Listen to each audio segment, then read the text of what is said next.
Assalamualaikum. Pada video kali ini, saya Fasya Nadira Rahma dan rekan saya Muhammad Himam Fauzur Rahim menyajikan presentasi artikel kami yang berjudul Analisis Dampak Program Kelas Profesi Karir Impian ditinjau dari Perspektif Ekonomi Pendidikan, Studi Kasus di SMAN 4 Malang.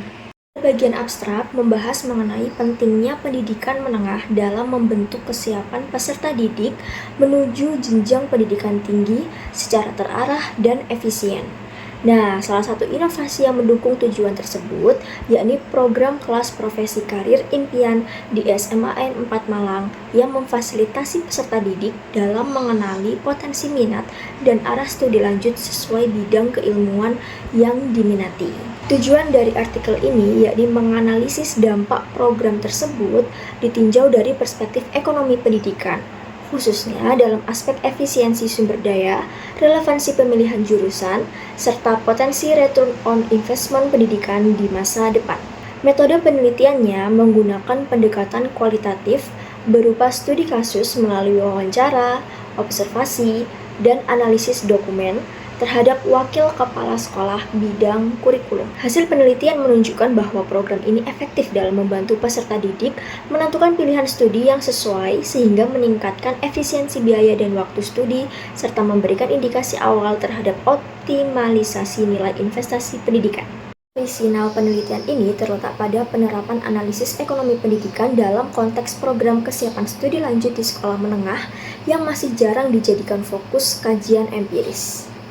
Untuk kata kunci ada 8, yaitu ekonomi pendidikan, kesiapan studi lanjut, efisiensi pendidikan, relevansi jurusan, potensi return of investment, kelas profesi, karir impian, SMAN 4 Malang. Selanjutnya membahas mengenai introduction atau pendahuluannya. Paragraf pertama pendahuluan diawali pembahasan mengenai pentingnya pendidikan menengah ke perguruan tinggi menjadi modal investasi yang dapat memberi pengembalian atau return dalam meningkatkan pendapatan, peluang kerja yang lebih baik, dan mobilisasi sosial. Hal ini diperkuat oleh GOWLAS tahun 2024. Namun, agar investasi tersebut berhasil, diperlukan kesiapan peserta didik dalam menentukan arah studi lanjutnya agar tidak terjadi mismatch.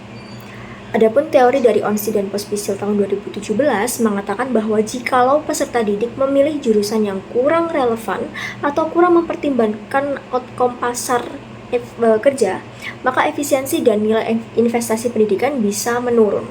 Paragraf kedua membahas mengenai kesiapan studi lanjut atau college readiness menjadi faktor kunci keberhasilan, terutama dalam mengurangi pemborosan waktu, biaya, tenaga, dan sumber daya lain. Tetapi di sisi lain ada pula kasus kekhawatiran di mana pengutamaan akses atau kuantitas selalu diutamakan, alih-alih memikirkan kualitas dan kecocokan studi lanjutnya. Ini juga masih bisa dikategorikan mismatch menurut Owens tahun 2022. Dari permasalahan tadi, akhirnya sekolah itu seharusnya wajib memutar otak dengan mewadahi dan memfasilitasi peserta didik dalam mengantarkan kesiapan studi lanjutnya. Menurut Yubilianto 2020, lulusan perguruan tinggi itu memperoleh pendapatan 60% lebih tinggi daripada lulusan sekolah menengah. Nah, dengan begitu, penelitian ini menetapkan hipotesis bahwa kesiapan studi lanjut yang dilakukan di tingkat sekolah menengah dapat meningkatkan efisiensi investasi pendidikan dan mengarah ke pilihan jurusan yang lebih relevan dengan kemampuan dan kebutuhan ekonomi masa depan. Untuk itu dibuatlah artikel ini untuk memperkaya literatur dengan menghubungkan konsep ekonomi pendidikan dengan intervensi tingkat sekolah menengah yang relatif jarang dieksplorasi sebelumnya. Metode penelitian artikel ini menggunakan pendekatan kualitatif berbasis studi kasus. Penelitian dilakukan di SMAN 4 Malang. Subjek penelitian sebagai informan utama yaitu wakil kepala sekolah bidang kurikulum. Data yang dikumpulkan melalui 3 teknik utama yaitu wawancara, lalu ada observasi, dan yang terakhir dokumentasi. Untuk bagian hasil artikel akan disampaikan oleh rekan saya, Humam. Yang pertama ada gambaran umum pelaksanaan program. Jadi program kelas profesi karir impian di SMP SMAN 4 Malang merupakan salah satu inovasi unggulan sekolah yang telah dijalankan selama 2 tahun terakhir. Dengan tahun 2025 menjadi periode implementasi bagi generasi kedua. Program ini dirancang untuk menjembatani kebutuhan peserta didik dalam mengenali dan mengembangkan potensi dirinya sejak dini agar lebih siap menghadapi dunia perkuliahan dan profesi. Secara konseptual, program ini berangkat dari gagasan bahwa pendidikan menengah tidak hanya berperan sebagai tahap transisi menuju pendidikan tinggi, tetapi juga sebagai fondasi awal dalam pembentukan orientasi karir dan arah investasi pendidikan. Lanjut, untuk poin yang kedua adalah bentuk dan implementasi kegiatan pembelajaran. Jadi pelaksanaan kelas profesi karir impian mengembangkan 3 pendekatan pembelajaran utama berbasis pengalaman. Yang pertama yaitu kunjungan pakar, yang kedua belajar bersama pakar, yang ketiga magang mini selama 3 hari. Untuk kegiatan-kegiatan ini dijalankan secara terstruktur dan memiliki keterpaduan antara tujuan akademik dan non-akademik. Setiap kegiatan diorientasikan untuk membantu peserta didik mengenali minat, menguji kemampuan, serta menilai kecocokan diri dengan bidang tertentu. Untuk poin yang ketiga yaitu arah studi lanjut dan hasil awal lulusan. Jadi data awal angkatan pertama menunjukkan bahwa sebagian besar peserta didik memiliki jurusan studi lanjut yang linear dengan kelas profesi yang mereka ikuti selama program. Misalnya siswa dari kelas Medical and Science melanjutkan ke fakultas kedokteran, keperawatan, dan farmasi. Siswa Law and Global berarti banyak juga yang diterima di jurusan hukum dan hukum internasional. Serta siswa Maestro Marine and Earth melanjutkan ke perguruan tinggi seni dan desain. Selanjutnya, untuk efisiensi dan nilai investasi pendidikan dari perspektif ekonomi pendidikan, bahwa hasil tersebut menunjukkan bahwa kelas profesi karir impian berkontribusi terhadap efisiensi internal sistem pendidikan. Peserta didik yang memahami arah studi lanjut sejak dini lebih siap menghadapi seleksi dan cenderung tidak melakukan pergantian jurusan di kemudian hari. Hal ini berimplementasi pada penghambatan biaya pendidikan dan efisiensi waktu studi.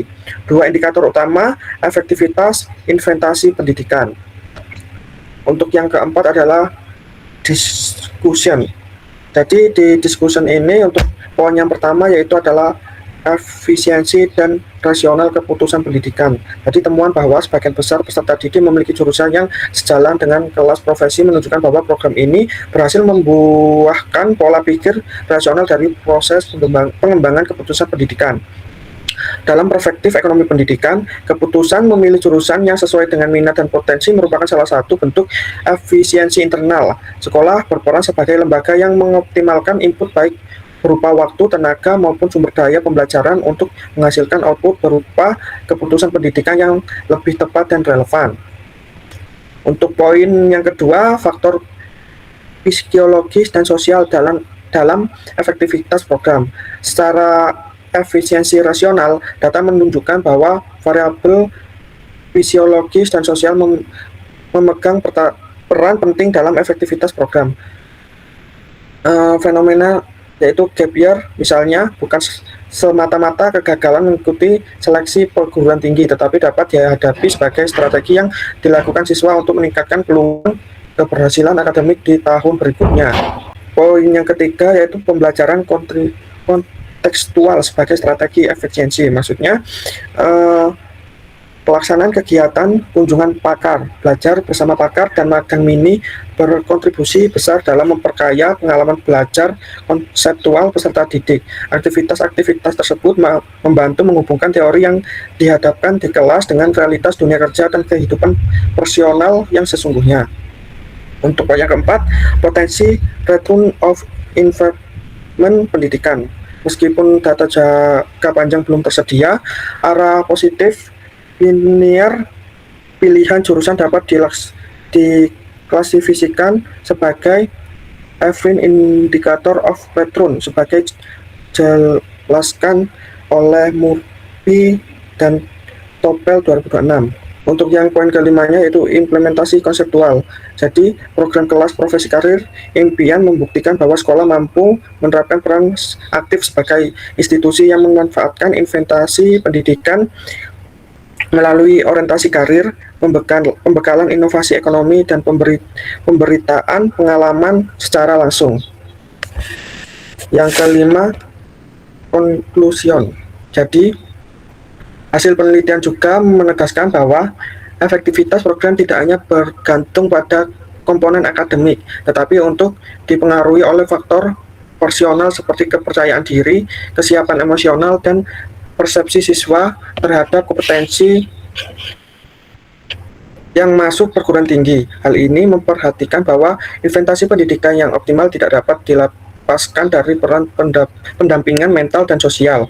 Baik, sekian, terima kasih atas presentasi dari saya. Apabila ada salah dan kekurangan dari penjelasan saya, mohon dimaafkan. Kurang lebihnya terima kasih. Wabillahi taufiq wal hidayah. Wassalamualaikum warahmatullahi wabarakatuh.